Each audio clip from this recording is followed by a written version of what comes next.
Hello, everybody, and thank you for tuning in to the Liberty Report. With us today is Daniel McAdams, our co-host. Daniel, good to see you. Good morning, Dr. Paul. How are you this morning? Doing fine. Yeah. Fine and dandy. Scary day. I'm doing better than they are over in Germany and a few other places, and such a sad story. We're going to start off with talking about, an event that could be, it is already a very serious matter, because we've been following the Ukrainian episode and NATO, and all of a sudden now, I've always said that sanctions, are acts of war. We better be careful, but nobody accepts this. Sometimes the most peaceful type of progressives would say, oh, let's have sanctions, then we don't have to fight a war. And I keep saying, sanctions are war, that's a violation, or a blockade, or isolationism, this kind of stuff where you can't trade. And this is exactly what has happened here. The big announcement today was a couple bombs probably went off, and it looks like it's been pretty well established that these were explosions to stop NordStream. Yeah. And this is to accelerate this contest between, in the articles I read, they didn't talk a contest between Russia and NATO, and it's not exactly that, but that's where it started. And NATO is indirectly involved, but the immediate groups that are involved are the people who were going to benefit the most. The Europeans, especially Germany, was going to benefit the most. And I thought, well, this is good. They tend to fight with each other. Why don't they buy from each other and get a best deal? And there's a lot of different reasons why that didn't come apart. One, I put some blame on the responsibility that the European Union hasn't assumed for themselves. And of course, I look at the interference of NATO. They set this stage, with the coup and getting rid of an elected leader. And now there's a big fight going on, and it's in the age of a correction going on, which is worldwide and is historic, because there's never been, a disruption of trade and the nonsense that went through with COVID, on top of an effort to make corrections by the marketplace for all the inflation coming from the last recession. So it's a monetary thing, it's a freedom issue, it's a trade issue, but this is a war issue. And we talk about trade wars, and in a way we make people know a trade war. It doesn't mean that they're shooting at each other. Now this is a war. And it's getting to look like a lot different than a trade war. It's much more serious. It involves trade and getting along with people. But it remains to be seen. The markets got shaken up a little bit, but I would say the valuation by the markets were modest, but not extreme. She said, oil went up a little bit, but it's been down a little bit. So I don't think it was representing at least the market people, and they're usually pretty good. But that could change why we sit here, on maybe evaluation of what's happening and retaliation. But I guess the first real question is who did it and what was the motive? And that's what you do when you have a local murder. Who did it and what was his motive? Or they ask, what was the motive? And then we'll find out who did it. And right now we have to think about that.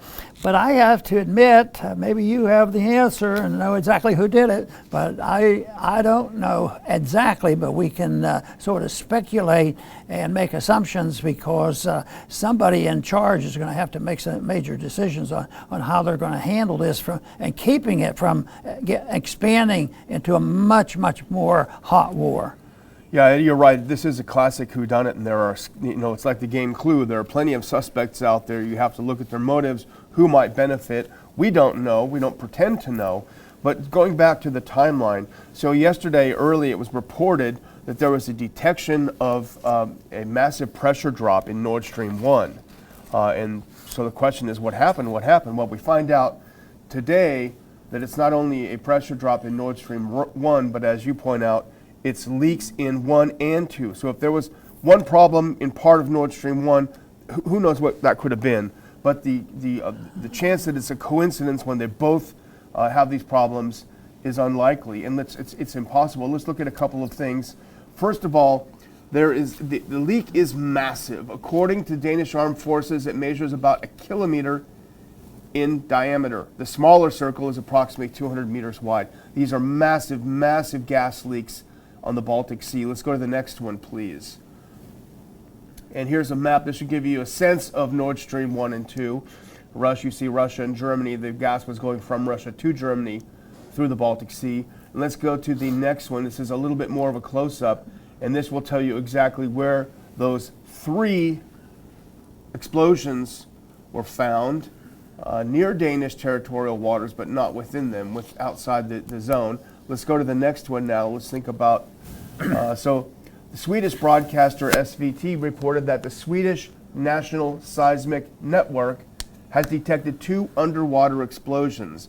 One of the explosions had a magnitude of 2.3 and was registered as many as 30 measuring stations in southern Sweden. Let's do the next one because this is a Swedish media express. Here's a clear explosion registered in the Baltic Sea near the last discovered Nord Stream leak. Seismologist, it was not an earthquake. So that's basically where we are right now. Who could have done it? Well, there are a few possibilities, Dr. Paul. One is possibly Russia, and that's of course what Ukraine is claiming. No surprise there. It's hard to see the motive in them blowing up their own pipeline, however, unless it's a massive false flag. That seems pretty dumb. Germany, it's hard to imagine Germany would have done that because this is their last lifeline as they're facing a cold winter. It is possible. That leaves the UK. They've been extremely hawkish toward Russia. They may be worried about Germany getting cold feet about holding the line as they freeze over the winter. Poland has explicitly threatened the pipeline. That's a possibility. It's hard to imagine that Poland would have acted without the knowledge of the U.S. or its NATO partners then. And then you have the United States. And you could say, well, that seems pretty unlikely because it's literally an act of war. I mean, if the Russians blew up our pipelines in Alaska, we would probably go to war. I mean, we've said it explicitly.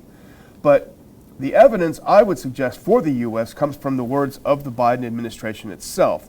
Now, this is going around on Twitter, but there were 2 threats made by the Biden administration. We have those 2 video clips. If we can listen to the first one, this is Biden himself promising to shut down Nord Stream. If we can cue that one up and listen to it, I think it's about 30 seconds. Here's Biden himself back in February.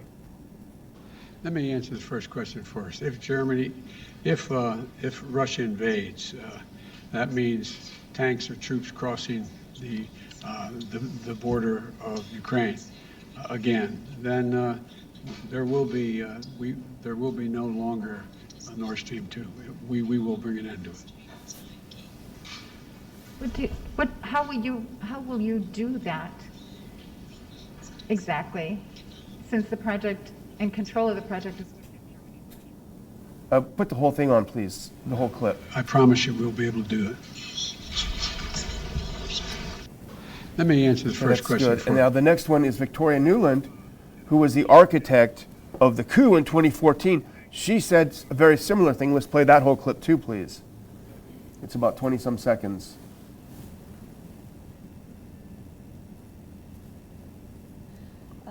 With regard to Nord Stream 2, we continue to have very strong and clear conversations with our German allies, and I want to be clear with you today.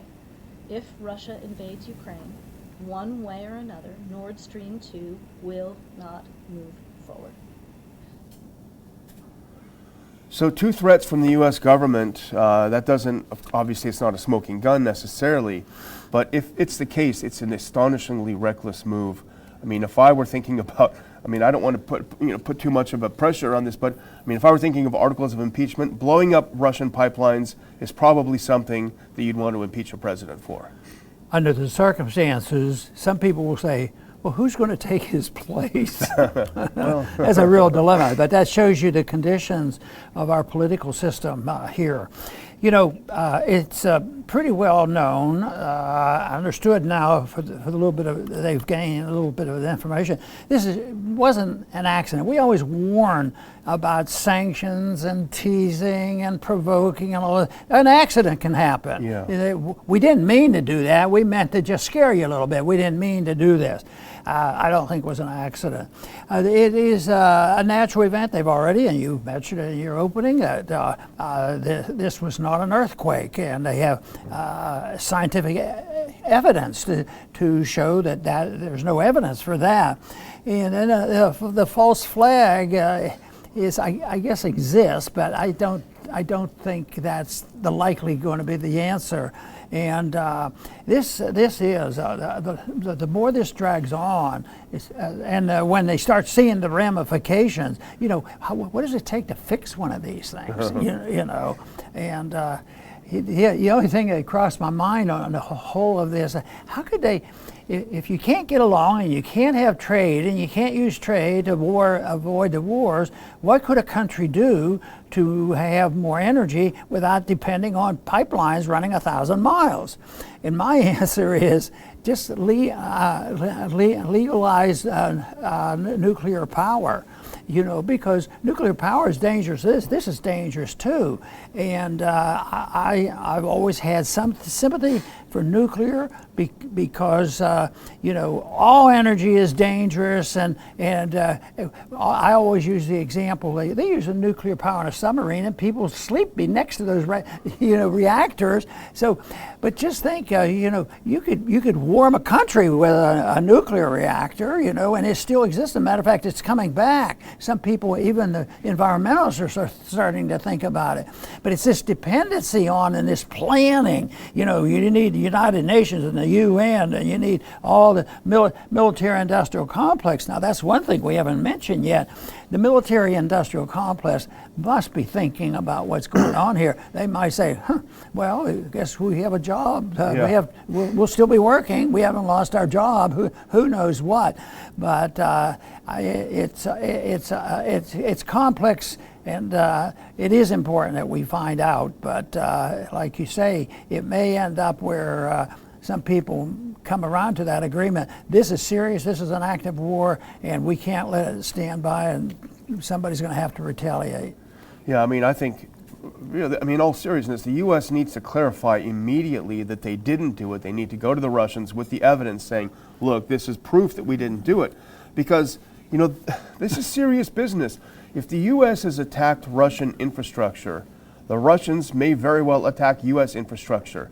And I kind of have a stake in this because we live in the part of the country that has the biggest refining capacity, the center of the chemical industry.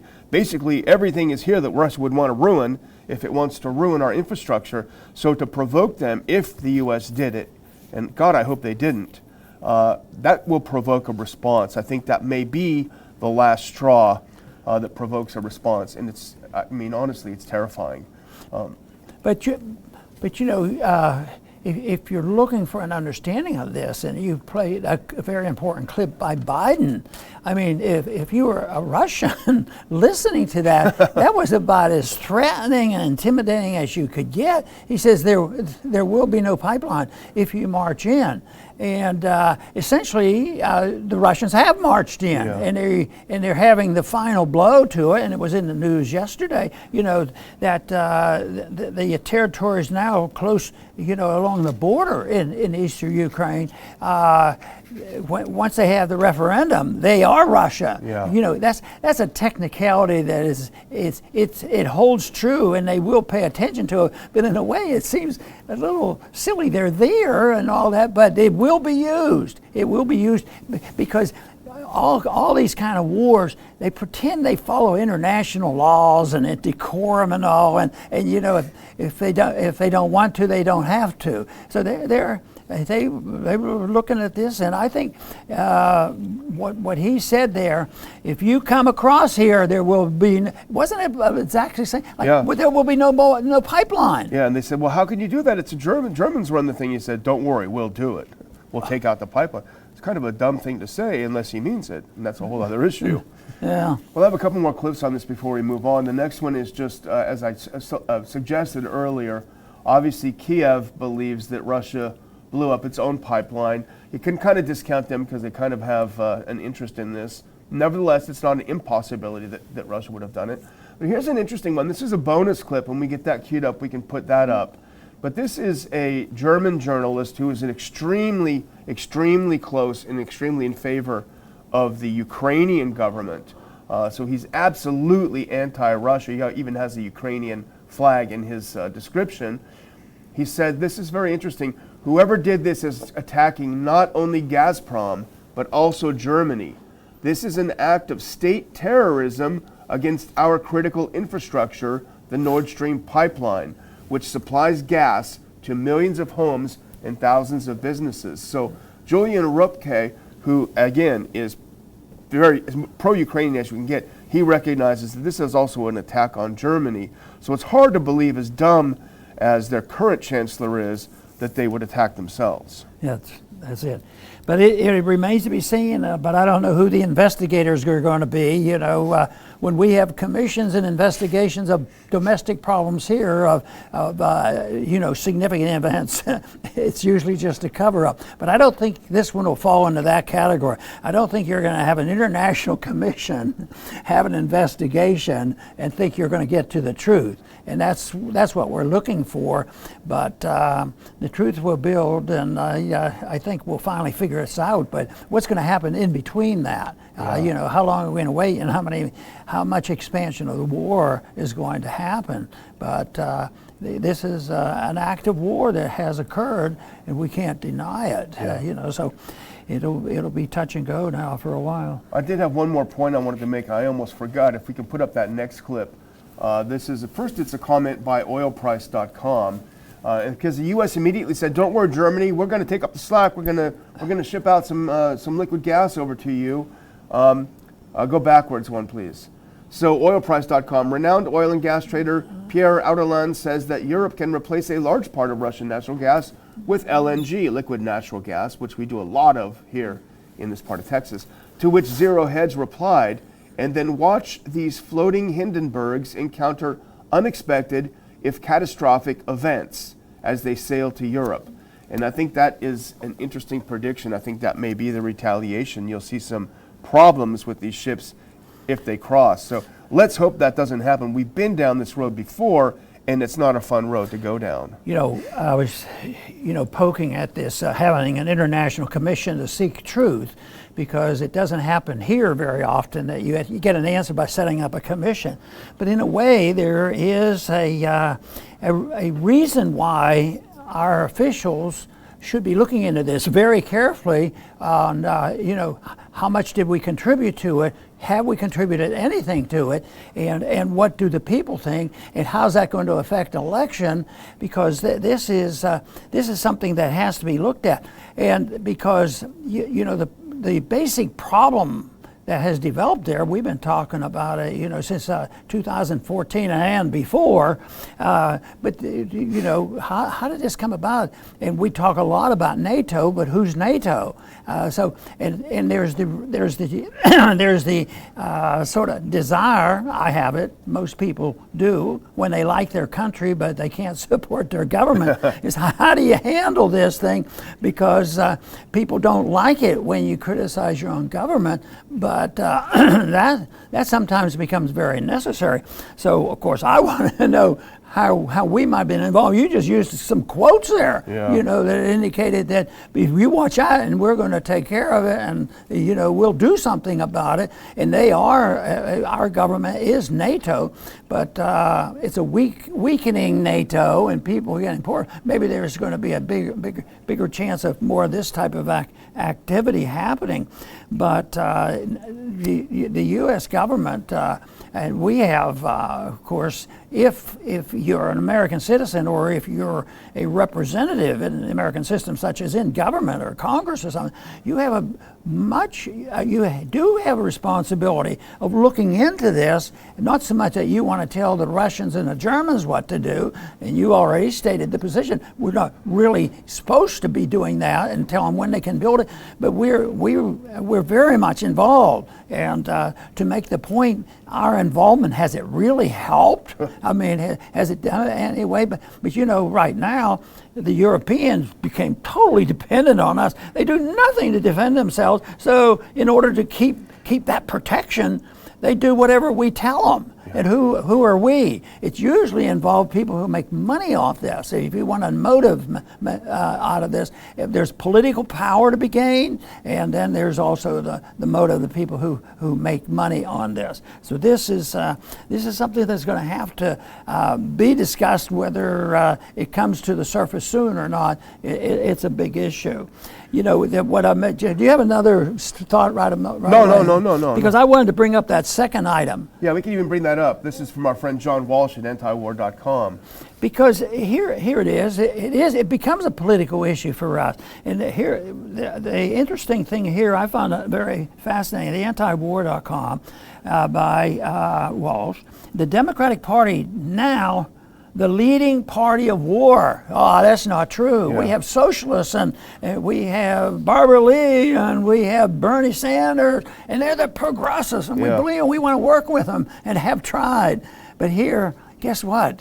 They're more warmonger than Republicans, and I'm really cautious about saying the Republicans are now the anti-war party, but they're getting a lot better on the war issue than the Democrats. But the Republicans long term, but that's the job of the people, to keep them at bay. That's like saying, oh, COVID is over, they'll never do that to us again. Now they could do it to us again, but here the Democrats right now are strongly supportive of our intervention, the spending and the budgeting. So we're not going to get a good message from them. But fortunately, since the Republicans seem to be moving, that's the point of this article, you might bring that up, they're moving in a direction, the Republicans are moving in a direction a lot better than the Democrats. Yeah. The Democrats are definitely becoming more war supportive, and the Republicans are doing it. Now you could say, well, you got to support your party, and Biden's our president. We have to take care of him. And now we're Republicans, and we want to get in, and we want to be the boss. Yeah. And so that's evaluating deep motives is not that easy. But politicians are people that need close watching. Yeah, I think you're right. I mean, you can't discount just pure partisanship. But Walsh's article, he talks a lot about a piece that Kinzer, who we both have enormous respect for, Stephen Kinzer wrote a great book that we both like called Brothers, and he's written some other great books. Kinzer wrote an article a few months ago talking about how weird it is that now the Democrats, the party of war, the Republican Party is slightly becoming more the party of peace. And here's a quote from Kinzer, let's call this Exhibit A for his thesis. We can do that next one here. This is Kinzer. In the Boston Globe, with Americans now engulfed in a passion for Ukraine, it wasn't surprising that Biden proposed sending $33 billion worth of weaponry and other aid to Ukraine's beleaguered military. Nor was it surprising that Congress raised the number to $40 billion, or that both the Senate and House of Representatives voted overwhelmingly in favor. Hidden within that lopsided vote, though, was a shocker. Every single no vote, 11 in the Senate and 57 in the House, came from a Republican. He goes on, since the Vietnam era, Americans have come to expect anti-war rhetoric from liberal Democrats. Cancel that. This month's votes in Washington signal a dramatic role reversal. Suddenly, it's conservative Republicans who oppose U.S. involvement in foreign wars. And as you say, he mentioned people like Barbara Lee, Bernie Sanders, the Squad, all of them voting in favor of war. And Lee kind of shocks me, because she went on a ledge and didn't even vote for going after the people who bombed us on 9/11. Yeah, it's sort of another example, maybe just pure hypocrisy, because a few of those in the Squad, they're there to help the poor people. But what is the first thing that they do in office? They have financial support. They get to move into the mansions. Yeah. And yet the grassroots and the people, it takes so long for them to wake up. Can't you see through this, the hypocrisy of it all? And but I think that's a bipartisan problem. The grassroots, because right now it's still, I'm surprised at this article, because there's so much support still coming on the conservative stations, and they have blind support and constant support. Do anything you need to for Ukraine, which is exactly what Biden wants. But not only that, and this is brought up in this article, and they're not doing this just over Ukraine. You know, Nancy Pelosi's over there trying to start trouble in Taiwan. Yeah. You know, it makes no sense at all. And you think, what are their motives for this? And we don't ever find the final answer for that, but the motives can't be good, because if you can't find a sort of logical motive, you have to say they're stupid, and that's not polite. That's not nice. Well, I don't want to be too sanguine about this, because obviously there's a lot of warmongers in the Republican Party, and definitely the old guard is still holding the line. McCarthy and McConnell, most of the ranking members of the committees are the old line Republican warhawks.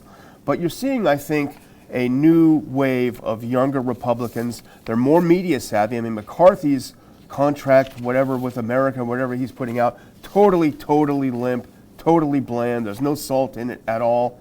But you're seeing a lot of young Republicans running for office, people like J.D. Vance and others, who are very outspoken, they're very media savvy, and we hope it goes in the right direction. Obviously, they're not perfect, as you say. A lot of them are China hawks, but hopefully they'll start understanding the philosophy and come in our direction. But speaking of hawks, and we've used up most of our time, but let's go to our last little piece and do it quick. This is, again, from our friends at antiwar.com.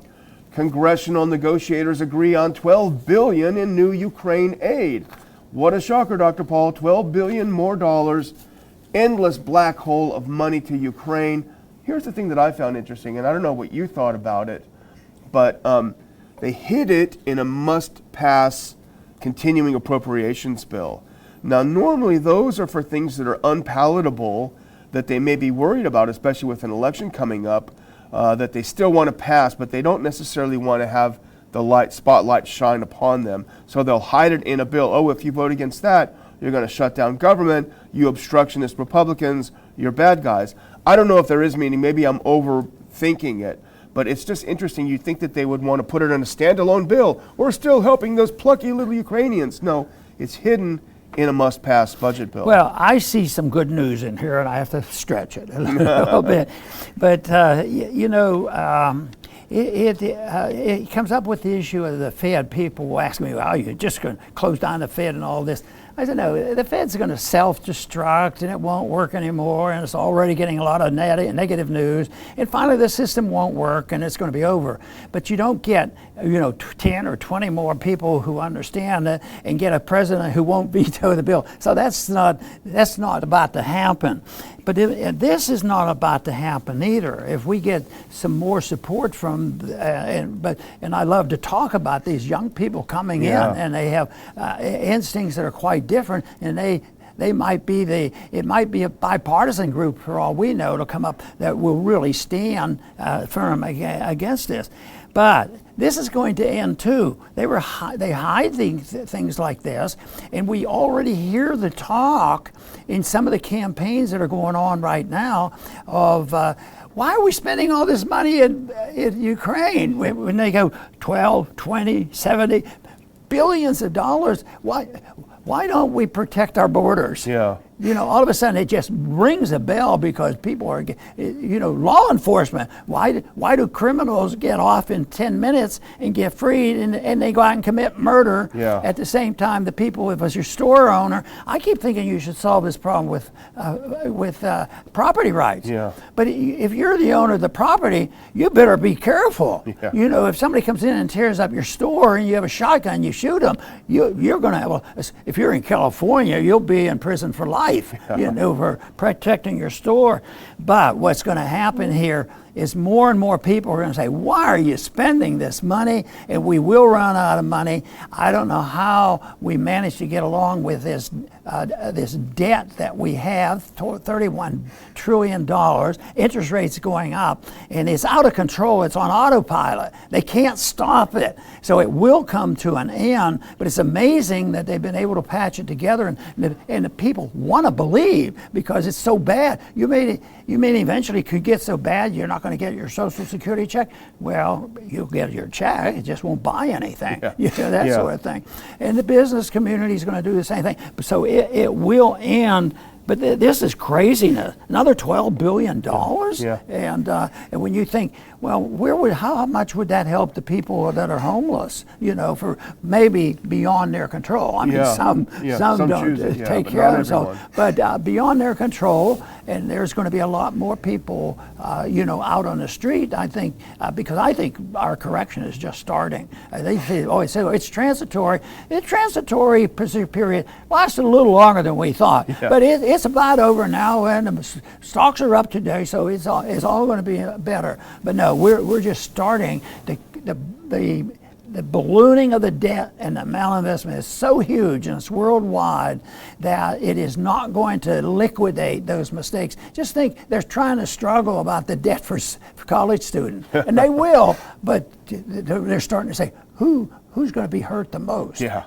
So it's not going to be an easy process. Yeah, and you'd think that Republicans would be doing better. This is a great issue for Republicans. Americans are not, especially Republican voters, are not keen on sending all this money over there. You'd think they'd be doing better, but they're afraid. I want to do a couple quick clips and close out, because this puts it in perspective. This is from the same antiwar.com article. If you can put that next one up. It says, if the measure is passed, it will bring the total U.S. expenditure for the war in Ukraine to about $65.6 billion, including the $2 billion in energy spending to offset sanctions, brings the total to $67.6 billion. To put the figure in perspective, Russia's entire annual military budget for 2021 was $65.9 billion. So almost $2 billion more we've given to Ukraine than Russia's entire military budget. Unbelievable. The next one, it's still not enough for Zelensky, though. He's still mad. Here he is in some goofy shirt in Congress. The United States gives, and this is from a Zero Hedge article, here's what he says. The United States gives us $1.5 billion every month to support our budget to fight against Russia, Ukrainian leader explained. But he pointed out there remains, quote, a deficit of $5 billion in our budget. He immediately pivoted to repeating Kiev's long-time complaint that it's not enough. And Zero Hedge says, because it's never enough. Though by and large, the common American taxpayer seems oblivious amid the onslaught of constant war headlines. Terrible, terrible stuff. My last word is, again, to remind our viewers, get your tickets, come down to Texas. The weather's going to be nice in November, finally. Shut up, cancel culture and the war on speech. Great opportunity to get together with like-minded people, hear some great speakers, have a great breakfast. The price is very, very reasonable to come down and listen to some great speakers. And we'll have some of these speakers on the show in the next few days to talk more about it. But get your tickets. I'll put a link in the description again. Don't waste your time. Get your tickets now before they sell out. This is a smaller conference than our Washington conference, small get-together. So we look forward to seeing you here on November 5th. Very good. I want to mention something about your last statement about the money for Russia. They're getting, we have as much in our military as all of Russia. But when the propagandists report about Russia, they expect and they get a lot of Americans just cringe. Oh, the Russians are coming. They've been able to change the psychology, and that's just the power of the demagogues and the media, and now it's the social media and everything else. They participate in getting people to get just intimidated and fearful, and now then we're fearful of it. But at the same time, we spend all this money. One of the reasons they can play on this is that the money, when people get to know a little bit about it, they realize that money has nothing to do with national security and safety. It makes it worse. I mean, we're worrying about what's going to happen and how are we going to settle that problem in Taiwan? How are we going to settle the problem in Ukraine? And how are we going to contain these Russians? Those Russians are, outdoing us and this sort of thing. They just go on, and yet it is true. I think that all that money is being spent, we're less secure. I think if we spend a lot less money and talked about, improving our conditions in this country, having the defense that we need, and people would be much happier because they would be a lot wealthier, because this is a drain on the middle class people because we don't have the money, we print the money, prices go up, and the middle class pays for this, and it's only starting. So this is the reason that people should take it to heart, that when you hear these statistics and fear mongering, it doesn't mean you ignore them. I mean, we should never ignore people who are capable, and we shouldn't ignore what China says. But China, I have a suspicion, I have a secret. I think China likes to do business with us, and they're not going to want to, close down. And we like to do business with them. But then you have the politicians get involved, who are sent there by this thing called democracy. You get 51% of the people intimidated and fearful. And oh yes, we need some more hawks in there. But as we said during our program, maybe that's changing, and that'll be good. I want to thank everybody for tuning in today to the Liberty Report. Please come back soon.